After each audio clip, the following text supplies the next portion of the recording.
आता है कि पोषण होता क्या है। पोषण का मतलब है कि जो हमने खाना खाया है वो हमारे शरीर में किस प्रकार से जाता है, और जाने के पश्चात उसका जब डाइजेशन हो जाता है, मतलब पाचन हो जाता है, तो उसके फल स्वरूप उसका क्या क्या काम होता है, या हमें पाचन के फल स्वरूप क्या मिलता है, ठीक है, जिसका हमारे शरीर में किस प्रकार से उपयोग किया जाता है। जैसा कि आप सभी ने सुना है पोषण, पाचन, ये सब सुना है, ठीक है। अब पोषण में क्या होता है, हमारे शरीर को पोषण तब मिलती है ना जब हम क्या करते हैं, संतुलित आहार खाते हैं, ठीक है। अपने भोजन में जब हम संतुलित आहार लेते हैं तो हमारे शरीर को बहुत अच्छा पोषण मिलता है, जिससे हमारा शरीर क्या होता है, बहुत जल्दी वृद्धि करता है और निरोगी होता है, उसे किसी प्रकार का कोई रोग नहीं हो पाता है। तो ये जो हमारा चैप्टर है क्लास 10th का, जिसका नाम है जैव प्रक्रम, और इसी के अंतर्गत पोषण भी पढ़ना है, ये बहुत इंपॉर्टेंट चैप्टर है। इसमें क्या है कि हमें पत्तियों और पुष्पों के बारे में थोड़ा सा समझना है कि पुष्प जो है अपना भोजन किस तरीके से प्राप्त करते हैं, मतलब पेड़ पौधे जो हैं वो किस तरीके से पोषण प्राप्त करते हैं। पोषण का मतलब है भोजन ग्रहण करना, ठीक है। तो पेड़ पौधे किस तरीके से अपना भोजन ग्रहण करते हैं, और आगे इसके बाद समझेंगे कि मनुष्य किस तरीके से अपना भोजन ग्रहण करते हैं। अब चूंकि जब हम पेड़ पौधों को पढ़ लेंगे तो मनुष्यों के बारे में पढ़ेंगे, और मनुष्यों के पाचन तंत्रों के बारे में पढ़ेंगे कि मनुष्य का पाचन तंत्र किस तरीके से कार्य करता है। हमें क्या पता है कि हम खाना खाते हैं, बस ऐसे मुंह में डाल दिए, हो गया हमारा काम, ठीक है। लेकिन अंदर जो है बहुत सारी उपापचयी प्रक्रियाएं चलती हैं, जिसके फलस्वरूप भोजन का पाचन होता है और हमें फिर ऊर्जा मिलती है। आइए समझते हैं हमें क्या समझना है। सबसे पहले इस चैप्टर का नाम है जैव प्रक्रम, तो जैव प्रक्रम ही हमको समझना है। क्या समझना है? जैव प्रक्रम। समझते हैं जैव प्रक्रम होता क्या है, ठीक है। क्या है जैव प्रक्रम, देखते हैं जैव प्रक्रम किसे कहते हैं। इसे जैव प्रक्रम लाइफ प्रोसेस भी कहते हैं, ठीक है। जैव प्रक्रम क्या होता है, लिखते हैं, वे सभी प्रक्रियाएं वे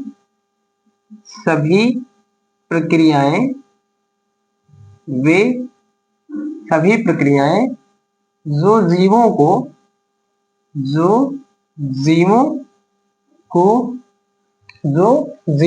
जीवित रखने के लिए सक्षम होते हैं, जो जीवों को जीवित बनाए रखने में, जो जीवों को जीवित बनाए रखने में सक्षम होती हैं, सक्षम होती है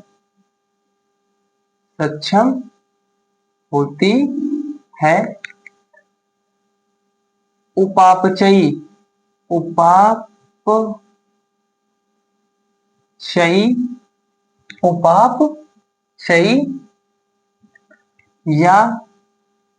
जीवन प्रक्रियाएं या जैव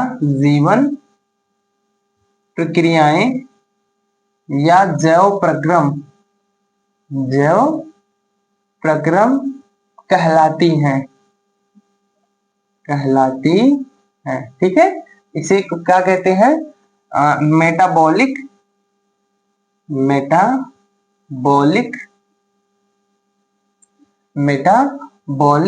आर लाइफ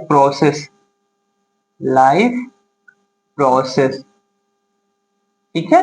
क्या लिखा हमने कि वे सभी प्रक्रियाएं जो जीवों को जीवित बनाए रखने में सक्षम होती हैं, उपापचयी या जीवन प्रक्रियाएं या जैव प्रक्रम कहलाती हैं। इसका क्या मतलब है?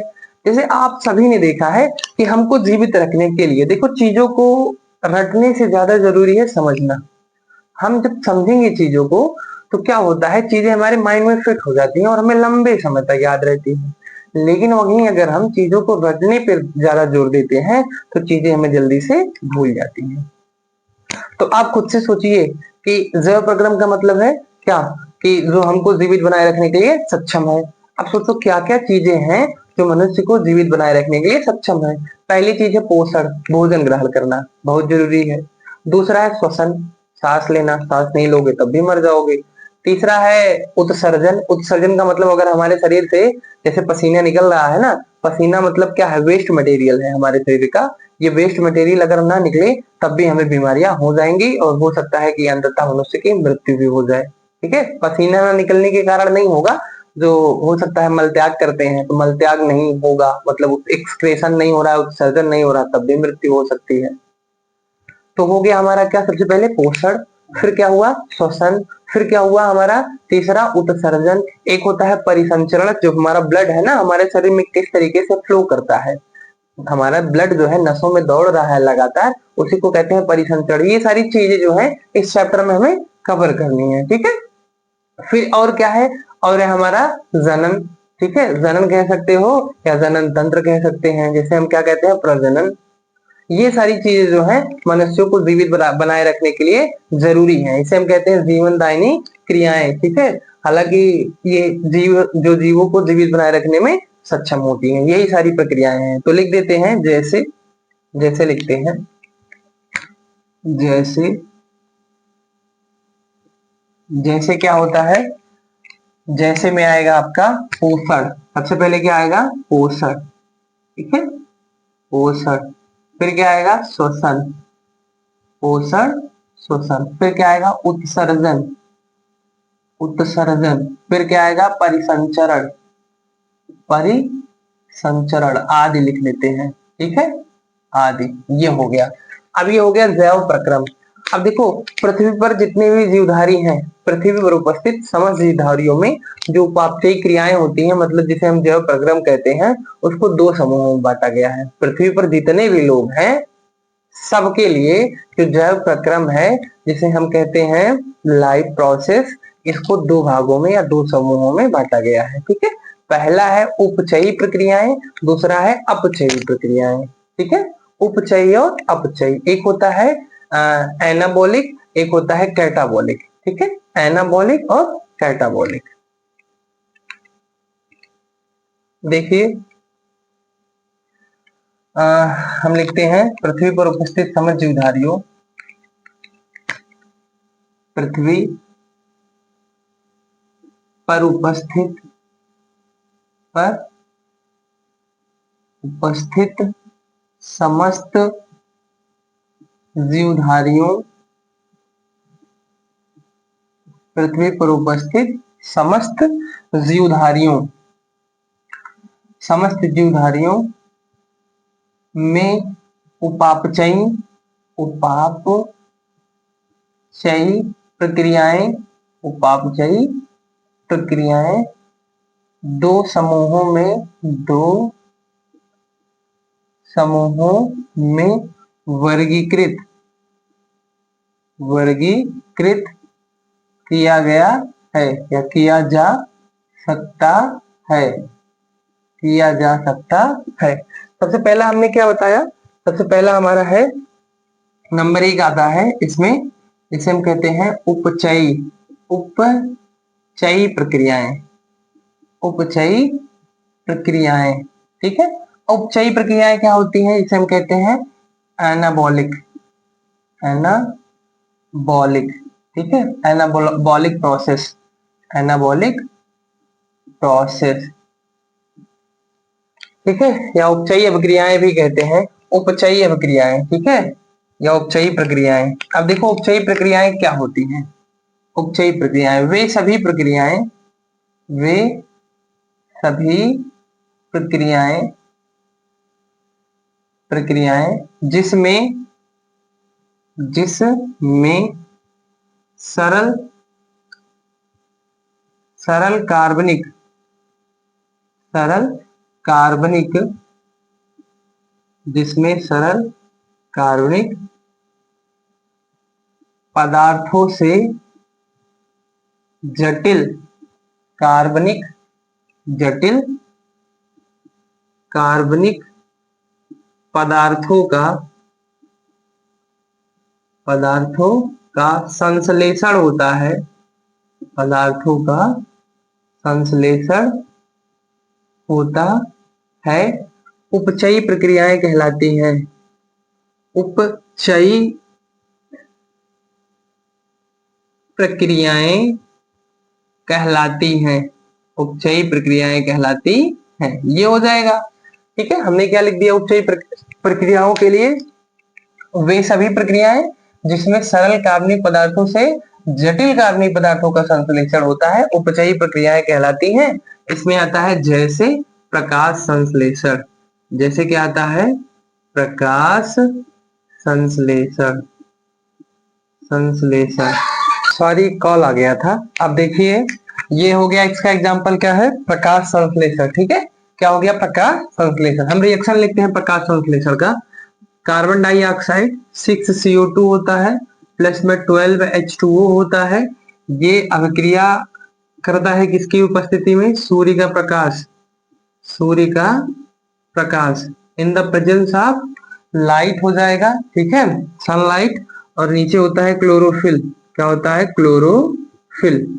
ये अभिक्रिया करता है और क्या बनाता है, ग्लूकोज बनाता है। ग्लूकोज क्या है, C6H12O6, प्लस में H2O बनाएगा, प्लस में O2 बनाएगा। ठीक है, 6O2 और 6 H2O, ये रिएक्शन होता है। ये क्या है, कार्बन डाइऑक्साइड, ये क्या है, जल। कार्बन डाइऑक्साइड और जल अभिक्रिया करता है सूर्य के प्रकाश की उपस्थिति और क्लोरोफिल की उपस्थिति में, तो ग्लूकोज बनता है। क्या बनता है, ये क्या है, ग्लूकोज, ग्लूकोज। ठीक है, ग्लूकोज बनता है, जल बनता है और ऑक्सीजन गैस निकल जाती है। तो इस प्रक्रम में ये जो अणु है ना, ये दोनों जो अणु हैं, ये कैसे हैं, अभी सरल कार्बनिक पदार्थ हैं। कैसे हैं, सरल कार्बनिक पदार्थ हैं। ये जब आपस में मिल जाते हैं, मतलब संश्लेषित हो जाते हैं, तो ये जटिल कार्बनिक पदार्थ का निर्माण करते हैं। इसी को कहते हैं उपचयी प्रक्रियाएं। ठीक है, क्या कहते हैं, उपचयी प्रक्रियाएं। अब ये समझ में आ गया होगा आपको। सेकंड चलते हैं, नंबर 2। नंबर 2 पर चलते हैं, जिसे हम क्या कहते हैं, अपचयी, अपचयी प्रक्रियाएं, अपचयी प्रक्रियाएं। ठीक है, अपचयी प्रक्रियाओं को हम क्या कहते हैं, यहाँ प्रोसेस ना लिखकर हम रिएक्शन लिख ले रहे हैं। चलिए, रिएक्शंस। अपचयी प्रक्रियाओं को हम कहते हैं कैटाबॉलिक, कैटाबॉलिक रिएक्शन। ठीक है, अब अपचयी प्रक्रियाएं क्या होती हैं, अपचयी प्रक्रियाएं क्या होती हैं, वे सभी प्रक्रियाएं, इसमें क्या लिख देंगे, वे सभी प्रक्रियाएं, वे सभी प्रक्रियाएं जिसमें, वे सभी प्रक्रियाएं जिसमें जटिल, जटिल कार्बनिक, जटिल कार्बनिक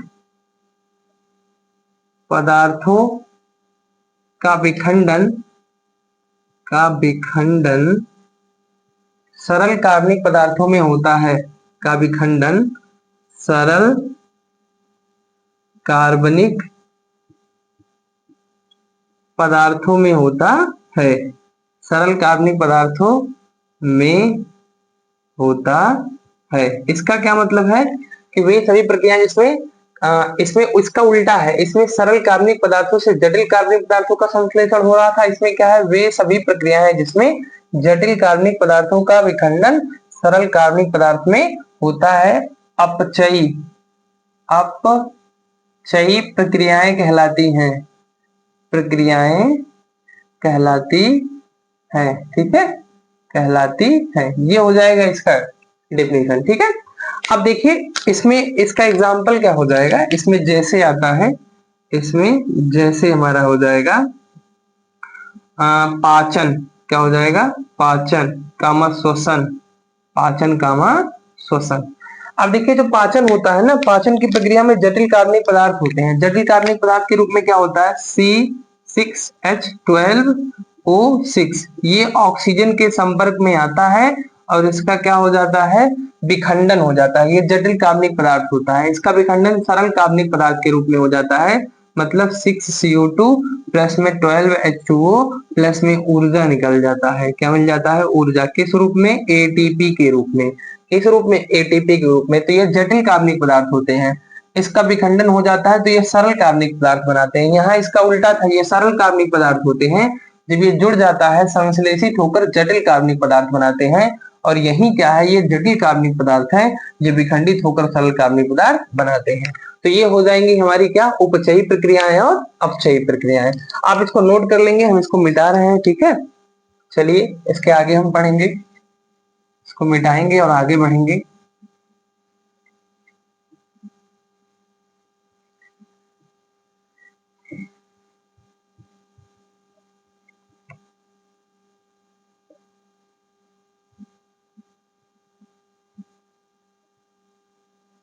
थोड़ा सा और आगे हम समझते हैं उपचयी और अपचयी प्रक्रियाओं को।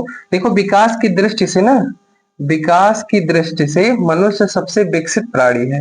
क्या है? लिखते हैं विकास की दृष्टि से, हाँ लिखते हैं विकास की दृष्टि से, की दृष्टि से मनुष्य क्या है? मनुष्य सबसे विकसित प्राणी है। सबसे क्या है? विकसित प्राणी है। विकसित प्राणी है। ठीक है। विकास की दृष्टि से मनुष्य सबसे विकसित प्राणी है जिसमें जिसमें निम्नलिखित अंग तंत्र, निम्नलिखित निम्नलिखित अंग तंत्र पाए जाते हैं। अंग तंत्र, जिसमें निम्नलिखित अंग तंत्र पाए जाते हैं, पाए जाते हैं। देखिए इसका क्या मतलब है? इसका ये मतलब है कि अगर हम विकास की दृष्टि से देखें ना तो मनुष्य वेल डेवलप्ड है। ठीक है। वेल डेवलप्ड जो है मतलब अच्छी तरीके से विकसित जो प्राणी है वो केवल मनुष्य ही है। क्योंकि आप सभी लोग सभी जानवरों से, सभी एनिमल से अपना कंपेरिजन कर लीजिए तो बहुत सारी क्या होंगी? भिन्नता देखने को मिलती है। इसमें सबसे जो होशियार प्राणी है, सबसे क्लेवर जो है प्राणी है वो मनुष्य ही है। ठीक है। मतलब सबसे विकसित जो है मनुष्य ही है। जानवर अगर विकसित होते तो मनुष्य को जगह अब तक जानवर ले चुके होते। तो मनुष्य ही सबसे विकसित प्राणी है जिसमें निम्नलिखित अंग तंत्र पाए जाते हैं। सबसे पहला है पाचन तंत्र। सबसे पहला क्या पाया जाता है? पाचन तंत्र। ठीक है। दूसरा है श्वसन तंत्र। क्या है? श्वसन तंत्र, जिसे इसे कहते हैं डाइजेस्टिव सिस्टम, इसे कहते हैं रेस्पिरेटरी सिस्टम। नंबर 3 है परिसंचरण तंत्र। परिसंचरण तंत्र, सर्कुलेटरी सिस्टम। नंबर 4 है उत्सर्जन तंत्र। उत्सर्जन तंत्र, एक्सक्रेटरी सिस्टम। नंबर 5 है जनन तंत्र। जनन तंत्र। ठीक है। तो बहुत सारे ऐसे मतलब ये सब क्या है? मनुष्य विकसित प्राणी है जिसके अंतर्गत निम्नलिखित अंग तंत्र पाए जाते हैं। पाचन है, श्वसन है, परिसंचरण है, उत्सर्जन है और जनन तंत्र है। ठीक है। आगे देखिए, आगे हमें समझना है पोषण के बारे में। क्या है? अब देखिए थोड़ा थोड़ा सा इनकी बातों के बारे में बता रहे हैं। ये जो पाचन तंत्र है ना मनुष्य में, पाचन का काम करता है। मतलब हम खाना खाते हैं तो भोजन का पाचन जो करता है वो ये डाइजेस्टिव सिस्टम करता है। श्वसन तंत्र क्या करता है? सांस लेने में, हम सांस लेते हैं ना, जिससे ऑक्सीजन अंदर जाता है जो हमारे ब्लड में घुलता है, ऑक्सी हीमोग्लोबिन बनाता है। कार्बन डाइऑक्साइड घुलेगा तो कार्बो ऑक्सी हीमोग्लोबिन बनाएगा। ठीक है। तो वो श्वसन का काम क्या करता है? श्वसन तंत्र करता है। परिसंचरण का मतलब ब्लड ब्लड को हमारे क्या करना? सभी भागों से मस्तिष्क तक पहुंचाना, फिर मस्तिष्क से नीचे ले जाना। ठीक है। ब्लड का फिल्ट्रेशन हो रहा है तो परिसंचरण तंत्र पाया जाता है जो क्या करता है? ब्लड का परिवहन करता है शरीर के सभी भागों तक, जिससे शरीर के सभी भागों और मस्तिष्क तक हमारा ऑक्सीजन पहुंच जाए ब्लड में घुलकर। ठीक है। उत्सर्जन तंत्र का मतलब है, उत्सर्जन तंत्र ऐसा तंत्र होता है जिसके द्वारा क्या होता है? वज्र पदार्थों या खराब पदार्थों को बाहर निकाला जाता है शरीर से। अगला है जनन तंत्र। जनन तंत्र वह तंत्र होता है जिसके द्वारा क्या होती है? अपने संतान बढ़ाए जाते हैं। ऐसे कह सकते हो अपनी पीढ़ियां बढ़ाई जाती हैं, वो जनन तंत्र कहलाता है। ठीक है। आगे देखिए हमें समझना है पोषण के बारे में। किसके बारे में? पोषण। सभी लोगों को पता है, आप सभी लोग जानते होंगे पोषण का मतलब है कि भोजन ग्रहण करना। भोजन ग्रहण करना। ठीक है। पोषण का मतलब है भोजन ग्रहण करना। जैसे देखो हम लोग भोजन ग्रहण करते हैं तो भोजन ग्रहण करने की प्रक्रिया में क्या होता है? हमने उठाया खाना, खाना लिया हाथ में, मुंह में डाला, भोजन हमारे अंदर चला गया। भोजन का पेट में डाइजेशन होगा। डाइजेशन के बाद पेट से भोजन छोटी आंत में जाएगी। छोटी आंत में भोजन का पूरी तरीके से अवशोषण हो जाएगा और जो प्रोटीन विटामिन मिलेंगे वो शरीर के सभी भागों तक भेज दिए जाएंगे जहां जिसकी जरूरत है। मान लो मेरे हाथ में यहाँ चोट लग गया है, ज्यादा चोट लगा है, अब इसको ठीक करने के लिए प्रोटीन की आवश्यकता है। तो जो हम खाना खाए हैं ना, जो खाना पचा है हमारे पेट में गया है, उसमें से जो प्रोटीन मिलेगा वो बहुत तेजी से इस पर क्रिया करेगा। वो हमारा जो पूरा ब्लड है, ब्लड में घुल जाएगा। सभी प्रोटीन विटामिन मिनरल्स क्या होते हैं जो भोजन के द्वारा पचित होते हैं, जो हमें पाचन के फलस्वरूप प्राप्त होता है, वो हमारे ब्लड में घुल जाता है और ब्लड क्या करती है? आवश्यकता अनुसार शरीर के सभी भागों तक भेज देती है। तो यहाँ अगर चोट लगा है, यहाँ ज्यादा जरूरत है प्रोटीन की, तो यहाँ प्रोटीन ज्यादा मात्रा में आ जाएगा ताकि जल्दी से ये रिकवर कर सके। ठीक है। तो पोषण का मतलब है कि जीवों द्वारा भोजन या पोषक तत्वों को ग्रहण करना। अब भोजन ग्रहण करो चाहे भोजन में उपस्थित पोषक तत्व ग्रहण करो, एक ही बात है। ठीक है। अब देखिए ये भी लोग सोचते हैं कि हम तो बर्गर पिज्जा ये सब खा के सही से रह सकते हैं, जीवित रह सकते हैं, तो भोजन की क्या आवश्यकता है? क्योंकि जो हम भोजन ग्रहण करते हैं दाल चावल सब्जी रोटी सलाद ये सारी चीजें, तो इसमें क्या होता है ना, लगभग सभी प्रकार के प्रोटीन्स और विटामिन मिल जाते हैं। ठीक है, अगर हम दाल चावल सब्जी रोटी लें, मतलब बेहद मात्रा में पोषक तत्व मिल जाते हैं हमको दाल चावल सब्जी रोटी सलाद ये सब खाने से। तो बृहद मात्रा में जब पोषक तत्व मिल जाते हैं तो हमारा बॉडी क्या होता है, हमारा शरीर जो होता है स्वस्थ हो जाता है।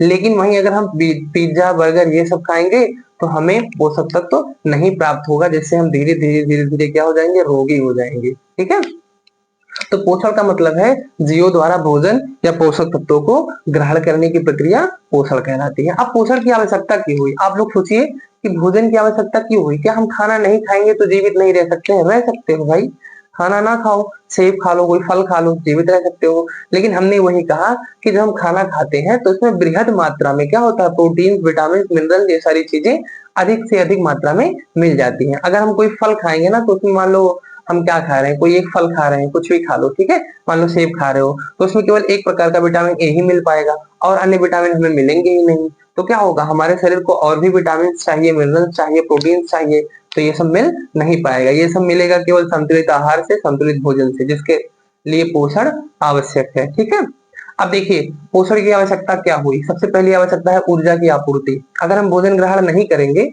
या पोषण ग्रहण नहीं करेंगे, पोषक तत्वों को नहीं खाएंगे, तो हमें हमारे शरीर में ऊर्जा की आपूर्ति नहीं होगी। ऊर्जा की आपूर्ति का मतलब है शरीर के सभी भागों को चलाने के लिए ऊर्जा की आवश्यकता होती है। जैसे हमारा बाइक है, बाइक को चलने के लिए पेट्रोल चाहिए, वैसे शरीर को चलाने के लिए ऊर्जा चाहिए, और ऊर्जा कहाँ से मिलेगा, हमें भोजन से ही मिलेगा। दूसरी बात है शरीर की वृद्धि। शरीर की वृद्धि, अगर हमारे शरीर को बड़ा होना है तो कोशिकाओं का लगातार विभाजित होना है। कोशिकाएं अगर लगातार विभाजित नहीं होंगी तो शरीर वृद्धि नहीं कर पाएगा। इसके लिए जरूरी है कि हमें उचित मात्रा में पोषक तत्व मिले, संतुलित आहार हमारे शरीर को उचित मात्रा में मिले। तीसरी बात है टूट फूट की मरम्मत। जैसे मैंने अभी बताया, टूट फूट की मरम्मत, अगर हम खाना नहीं खाएंगे, पोषक तत्व नहीं खाएंगे, तो हमारे हाथ में कहीं टूट फूट गया है या हमारी कोशिकाएं क्षतिग्रस्त हो गई हैं, उनका पूरा रिपेयर नहीं हो पाएगा, उनकी पुनः मरम्मत नहीं हो पाएगी। और अगर हम संतुलित आहार या पोषण या भोजन या पोषक तत्व ग्रहण कर रहे हैं तो उसमें उपस्थित जो भी प्रोटीन विटामिन मिनरल्स होते हैं वो हमारे शरीर की कोशिकाओं की मरम्मत करते हैं, हमारे क्षतिग्रस्त वाले स्थान को फिर रिपेयर कर देते हैं, जिससे हम पुनः स्वस्थ हो जाते हैं। ठीक है, ऐसे आप सोचिए कि मान लो आपको कहीं चोट लग गया है, अब चोट लग गया, आप खाना नहीं खा रहे हैं, तो आप जल्दी से ठीक नहीं होंगे। क्यों? क्योंकि पोषक तत्व मिल ही नहीं रहा है, प्रोटीन मिल ही नहीं रहे हैं, ताकि हमारा जहाँ चोट लगा है वो ठीक हो सके। ठीक है, तो भोजन इसके लिए भी आवश्यक है। क्या? शरीर में टूट फूट की मरम्मत, ये भी हो गया। अगली बात है रोगों से रक्षा। रोगों से रक्षा, अगर मनुष्य जो है भोजन नहीं ग्रहण करे तो पोषक तत्व प्रोटीन और विटामिन नहीं मिलेंगे और हम रोगी हो जाएंगे। क्या हो जाएंगे? रोगी। ठीक है, अब उन रोगों से बचने के लिए हमें क्या चाहिए कि संतुलित आहार पर्याप्त मात्रा में लेना चाहिए, पोषण लेना चाहिए, जिससे वो संतुलित आहार, वो प्रोटीन विटामिन मिनरल्स क्या करें, हमारे शरीर को रोगों से बचाएं, हमारे शरीर को क्या करें, रोगाणुओं से लड़ने के लिए क्षमता दें। ठीक है, चलिए यही लिखते हैं। पोषण क्या होता है? जीवों द्वारा भोजन व पोषक तत्वों को ग्रहण करने की प्रक्रिया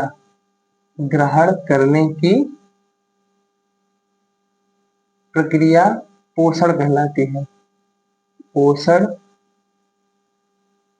कहलाती है। पोषण कहलाती है। ठीक है, अब भोजन या पोषण की आवश्यकता। पोषण या भोजन भोजन की आवश्यकता। भोजन या पोषण या भोजन की आवश्यकता। अब पोषण या भोजन की आवश्यकता क्या है? ठीक है, पोषण या भोजन की क्या आवश्यकता है? अब हम लिख देंगे भोजन या ऐसे लिख लेते हैं, भोजन या पोषण के कार्य। पोषण या भोजन के कार्य लिख लेते हैं, सिंपल है। ठीक है, कार्य क्या है भोजन या पोषण का? सबसे पहला कार्य है, मैंने बताया, ऊर्जा की आपूर्ति। नंबर 1 क्या है? ऊर्जा की आपूर्ति। ऊर्जा की आपूर्ति के बारे में अभी आपको समझाया हमने। ठीक है, किस तरीके से ऊर्जा की आपूर्ति करता है भोजन या पोषण। दूसरा है शरीर की वृद्धि। शरीर की वृद्धि के लिए कैसे आवश्यक है शरीर की वृद्धि। ठीक है। तीसरा है अ, शरीर में टूट फूट की मरम्मत। शरीर में टूट फूट की मरम्मत। ठीक है, शरीर में टूट फूट की मरम्मत। और चौथा है रोगों से रक्षा। चौथा क्या है, रोगों से रक्षा। ये सारे भोजन के कार्य हैं। ऊर्जा की आपूर्ति का मतलब हमारे शरीर में ऊर्जा की पूर्ति करता है, जिस कारण से हम विभिन्न प्रकार के कार्यों को करने में सक्षम होते हैं। शरीर की वृद्धि, शरीर जो है शिशु जब छोटा होता है जन्म के उपरांत वो छोटा होता है, फिर धीरे धीरे बड़ा हो जाता है। कैसे, उसके शरीर में जो कोशिकाएं हैं निरंतर विभाजित होती रहती हैं।